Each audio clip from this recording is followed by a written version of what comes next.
नाज़रीन, हमें कोलंबो से ज्वाइन किया है हमारे स्पोर्ट्स रिपोर्टर जनाब आकिब कुरैशी साहब, वहीं से जहाँ से ये सारा सीन चल रहा है। Aqib, thank you very much. ये फरमाइए कि क्या है, अभी एक हमारे आउट हुए हमारे हिटर, टॉप हिटर, उनको 5वें नंबर पर लाया गया। कैसी सिलेक्शन है, कोई बेहतरी की गुंजाइश? और ये भी कहा जा रहा है कि दोनों टीमें कहीं बाहर ना हो जाएं और बड़ा एक इंटरेस्ट, एक बहुत खिता जो है उसका इंटरेस्ट खत्म हो जाएगा। आकिब जी, बहुत शुक्रिया काजी साहब। ये इस वक्त कैंडी में मैच चल रहा है और मैं भी कैंडी में मौजूद हूँ। पाले किले का स्टेडियम है। सबसे पहले इस अगर स्टेडियम के बारे में बताऊं तो बड़ा खूबसूरत पहाड़ों के दरमियान स्टेडियम है और उससे मुश्किल मैच जो है वो स्टेडियम के अंदर पाकिस्तान की टीम खेल रही है, क्योंकि पाकिस्तान के लिए ये मैच एक किस्म का डू और डाई सिचुएशन है। अगर ये पाकिस्तान मैच हार जाता है तो पाकिस्तान के लिए सेमीफाइनल में पहुंचना बहुत मुश्किल हो जाएगा, क्योंकि उसको फिर दूसरी टीम पर इन्हिसार करना पड़ेगा, जो कि हमारा शुरू से ही हमारी हिस्ट्री रही है कि हम हमेशा दूसरों के रिजल्ट पर जो है उनके कंधे पे पांव रख कर फिर हम अगले स्टेप्स में जाते हैं। तो ये जीतना मैच पाकिस्तान के लिए बहुत मुश्किल है। और दूसरा जो बहुत जरूरी है, जो दूसरा आपने सिलेक्शन के हवाले से बात की है, तो जो शाहीन शाह अफरीदी की प्लेइंग 11 में सिलेक्शन हुई है उस पर इस वक्त ना सिर्फ पाकिस्तान में बल्कि श्रीलंका में भी जो है सवाल उठ रहे हैं कि शाहीन शाह अफरीदी को प्लेइंग 11 का हिस्सा क्यों बनाया गया है, क्योंकि पिछले मैच में उनको ड्रॉप किया गया। उसके बाद उन्होंने क्या ऐसी गिद्दड़ सिंगी दिखाई, बगैर खेले वो दोबारा आ गए और किसकी बेस पे आए? फहीम अशरफ की बेस पे, जिनका जो माजी में जो है बड़ा अच्छा परफॉर्म करते आए हैं एज अ बॉलर भी, एज अ फील्डर भी और एज अ बैटर भी। आपको याद होगा नीदरलैंड के खिलाफ हमारा पहला मैच था कोलंबो के सिंहालिस स्पोर्ट्स क्लब में। वहां पर फहीम अशरफ ने हमें मैच जितवाया था। अगर फहीम अशरफ ने वो मैच हमें ना जितवाया होता तो आज हम पाले कले में इंग्लैंड के खिलाफ सुपर 8 मरहले का मैच ना खेले होते। भाई देखिए, आज फहीम अशरफ को तो ड्रॉप नहीं कर दिया गया और शाहीन अफरीदी साहब जो हैं वो तशरीफ ले आए हैं। वो इसलिए कि वो शायद अफरीदी साहब के दामाद हैं, शायद इसलिए वो उनको वापस लाया गया है। आप कह रहे हैं कि मैच जो है वो बहुत जरूरी है जीतना। क्या इस तरह हम मैच जीत लेंगे?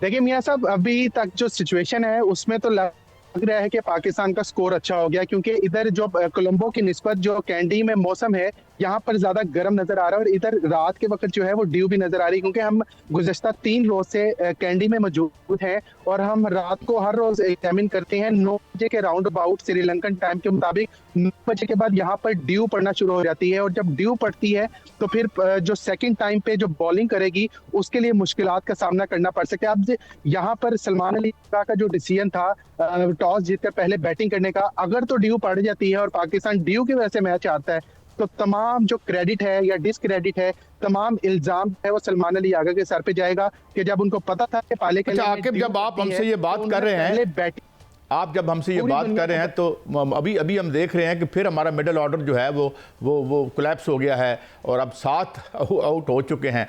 तो ये क्या शुरू से ही कोई टीम जो है वो सही सिलेक्ट नहीं की गई? क्या क्या बुनियादी खामियां रही हैं और आज हमें लगता है कि हम बाहर हो जाएंगे और खुदा न खास्ता? आकिब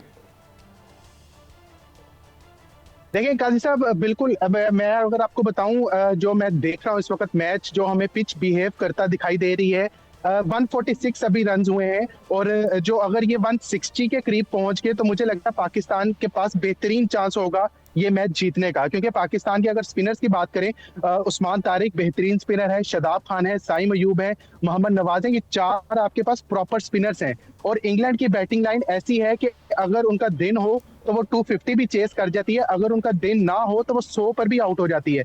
लेकिन यहाँ पर जो सिलेक्शन के हवाले से हम फिर बात कर रहे हैं, शाहीन शाह अफरीदी को जो लाया गया है, अब उनको अपनी सिलेक्शन जस्टिफाई करनी पड़ेगी आज के मैच में। अगर आज भी उनको रन पड़ गए तो फिर शाहीन शाह अफरीदी का मुझे T20 करियर जो है वो खतरे में नजर आ रहा है। सिर्फ शाहीन शाह अफरीदी नहीं, हमारे जो देखिए, हो सकता है कि उनका कैरियर तो खतरे में नजर आ रहा है, पाकिस्तान को कहीं मैच ना हरा दें।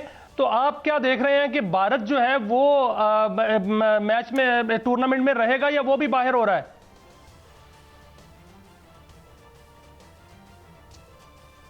देखिए मियां साहब, इधर कुछ ना इंडियन जर्नलिस्ट भी आए हुए हैं और उनसे भी हमारी जब बात होती है ना तो वो यही कहते हैं कि यार इंडिया ने बहुत गलत किया हमारे साथ। हालांकि इंडिया की टीम उनके नजदीक चैंपियन बन चुकी थी, उनके नजदीक 4 दिन पहले तक वो ट्रॉफी उठा चुके थे और वो मुंबई में बैठकर अंबानी के साथ एंजॉय भी कर रहे थे। लेकिन जैसे ही साउथ अफ्रीका ने इंडिया को उनकी औकात दिखाई है, उसके बाद से इंडियन जर्नलिस्ट और इंडियन मीडिया का भी जो है वो वतीरा एकदम चेंज हो गया है और वो कहना शुरू हो गए यार कोई बात नहीं, हार जीत खेल का हिस्सा होती है। और यही लोग आज से 4 दिन पहले कह रहे थे कि पाकिस्तान की टीम कहीं नजर नहीं आ रही, इंडिया तो जो है वो तो ट्रॉफी जीत के जाएगा। तो इंडिया के लिए अब बहुत मुश्किल हो गया, स्पेशली जब उन्होंने साउथ अफ्रीका ने इंडिया को शिकस्त दी है और फिर उसके बाद जो जिम्बाब्वे वेस्ट इंडीज से हारा है बड़े मार्जिन से, उसके बाद जो है वो इंडिया के लिए बहुत मुश्किलात है। लेकिन यहाँ पर सबसे जरूरी बात मियाँ साहब और साहिब साहब, आप सबको पता है पाकिस्तान और इंडिया ये पैसे की गेम है, ये क्रिकेट की गेम नहीं है। यहाँ पर जो लोग मैं देख रहा हूँ वो भी यही बात करते हैं।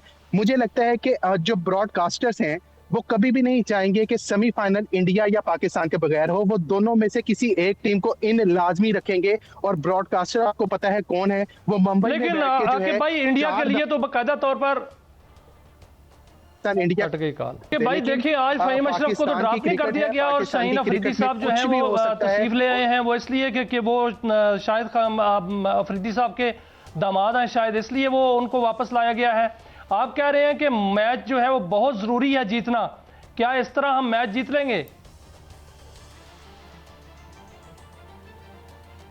देखिए मियां साहब, अभी तक जो सिचुएशन है उसमें तो लग रहा है कि पाकिस्तान का स्कोर अच्छा हो गया, क्योंकि इधर जो कोलंबो की निस्बत जो कैंडी में मौसम है यहाँ पर ज्यादा गर्म नजर आ रहा है और इधर रात के वक्त जो है वो ड्यू भी नजर आ रही है, क्योंकि हम गुज़श्ता 3 रोज से कैंडी में मौजूद हैं और हम रात को हर रोज एग्जामिन करते हैं 9 बजे के राउंड अबाउट श्रीलंकन टाइम के मुताबिक 9 बजे के बाद यहाँ पर ड्यू पड़ना शुरू हो जाती है। और जब ड्यू पड़ती है तो फिर जो सेकंड टाइम पे जो बॉलिंग करेगी उसके लिए मुश्किलात का सामना करना पड़ सकता है। अब यहाँ पर सलमान अली का जो डिसीजन था टॉस जीतकर पहले बैटिंग करने का, अगर तो ड्यू पड़ जाती है और पाकिस्तान ड्यू की वजह से मैच आता है तो तमाम जो क्रेडिट है या डिसक्रेडिट है, तमाम इल्जाम है वो सलमान अली आगा के सर पे जाएगा कि जब उनको पता था कि पाले के आकिब जब आप हमसे ये बात कर रहे हैं, आप जब हमसे ये बात कर रहे हैं तो अभी अभी हम देख रहे हैं कि फिर हमारा मिडिल ऑर्डर जो है वो कोलैप्स हो गया है और अब 7 आउट हो चुके हैं।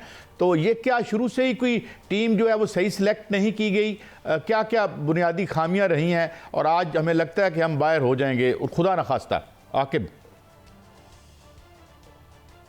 देखिए काजी साहब, बिल्कुल मैं अगर आपको बताऊं जो मैं देख रहा हूं इस वक्त मैच जो हमें पिच बिहेव करता दिखाई दे रही है, 146 अभी रन हुए हैं और जो अगर ये 160 के करीब पहुंच गए तो मुझे लगता है पाकिस्तान के पास बेहतरीन चांस होगा ये मैच जीतने का। क्योंकि पाकिस्तान की अगर स्पिनर्स की बात करें, उस्मान तारिक बेहतरीन स्पिनर है, शादाब खान है, साइम अयूब है, मोहम्मद नवाज है, ये 4 आपके पास प्रॉपर स्पिनर्स हैं।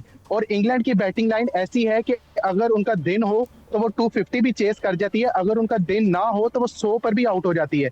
लेकिन यहाँ पर जो सिलेक्शन के हवाले से हम फिर बात कर रहे हैं, शाहीन शाह अफरीदी को जो लाया गया है, अब उनको अपनी सिलेक्शन जस्टिफाई करनी पड़ेगी आज के मैच में। अगर आज भी उनको रन्स पड़ गए तो फिर शाहीन शाह अफरीदी का मुझे T20 करियर जो है वो खतरे में नजर आ रहा है।